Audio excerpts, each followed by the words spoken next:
বড় বড় 5 স্টার হোটেলগুলোতে মোমবাতি রান্না হয় কেন? মোমবাতি রান্না করে তারা কি এমন কাজ করে যা আমরা জানিও না? বাসায় যদি পুরনো মোমবাতি থাকে তাহলে আপনিও বানাতে পারবেন এই দামি জিনিসটি। এই মোম দিয়ে যে এত উপকারী জিনিস তৈরি করা যায় আমি নিজেও জানতাম না। এক 5 স্টার হোটেল থেকে তাদের এই রেসিপি শুনে আমি নিজেও অবাক। অথচ আমার বাসায় অনেক মোমবাতি পড়ে আছে আর সেগুলো দিয়েই তৈরি করছি আজকের এই রেসিপি।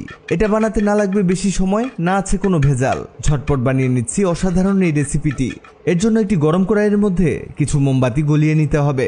আমরা এখানে বাসায় পড়ে থাকা জন্মদিনের ছোট মোমগুলোকেও ব্যবহার করেছি। সবগুলো মোম গলানো হয়ে গেলে এর থেকে সুতাগুলোকে তুলে নিতে হবে।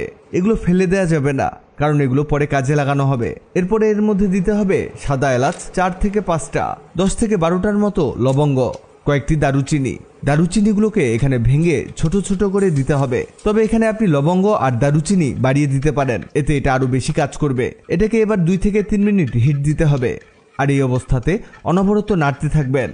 এটা হোক, এদিকে আমরা পানির মধ্যে দিয়ে দিব মাটির দিয়া। এগুলো আপনি খুবই কম দামে পেয়ে যাবেন। 20 টাকা দিয়ে 5 থেকে 7টা কিনতে পারবেন।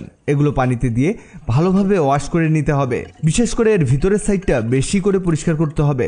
আর এগুলোকে ওয়াশ করা হয়ে গেলে এগুলো রোদে দিতে হবে। এখানে এর পানিটাকে একেবারে শুকিয়ে নিতে হবে। এই কাজটি আপনি আগেই করে রাখবেন, তাহলে পরের কাজগুলো আরো বেশি সহজ হয়ে যাবে। এই দেখুন, এগুলো শুকিয়ে গেছে, একেবারে পারফেক্টভাবে এগুলো শুকিয়েছে। এবার এগুলোকে সাজিয়ে রাখবো। ওকে, হয়েছে। এবার এর মধ্যে সেই প্রথমে সুতাগুলোকে বসিয়ে দিতে হবে। অনেকেই মনে করতে পারেন আমরা এই মোমবাতি দিয়ে আবারও মোমবাতি বানাচ্ছি, কিন্তু না, আমরা মোমবাতি দিয়ে এমন একটি উপকারী জিনিস তৈরি করছি যা আপনার অনেক টাকা বাঁচিয়ে দিবে। এবার এর মধ্যে সেই গলিয়ে রাখা মোমগুলোকে ঢেলে দিব। আমরা এখানে এক এক করে সবগুলো দিয়াতে মোমের লিকুইডটিকে ঢেলে দিব। এটা ঢালতে ঢালতে জানিয়ে দেই, আগের ভিডিওতে কমেন্ট করেছেন দোহার থেকে সুমন, কুমিল্লা থেকে নুরনাহার মনি, ঢাকা থেকে খন্দকার দেলোয়ার। আপনারা যারা কমেন্ট করেছেন আপনাদের ধন্যবাদ। এই দেখুন, এগুলো ঢালা হয়ে গেলে এর উপরে কাঠি সেট করতে হবে যাতে এই সুতাগুলো সোজাভাবে লেগে থাকে। এই যে আমাদের সবগুলো সুতা খুব ভালোভাবে সেট করা হয়ে গেছে। এবার 10 থেকে 15 মিনিট পরে এটাকে দেখাই কি হলো। দেখুন, এগুলো কেমন জমাট বেঁধে গেছে। এবার এর কাঠি সরিয়ে নিতে হবে আর এর এক্সট্রা সুতাটিকে কেটে ফেলতে হবে। সুতা কাটা হলে এর মধ্যে কিছু গোলাপের পাপড়ি ছড়িয়ে দিব। এবার হয়তো বলবেন এটা তো মোমবাতি তৈরি হলো, এতে উপকারের কি আছে? প্রথমে মোম গলানোর সময় আমরা এতে লবঙ্গ আরো কিছু মশলা অ্যাড করেছি। এগুলো দেয়াতে এর গুণ বেড়ে গেছে।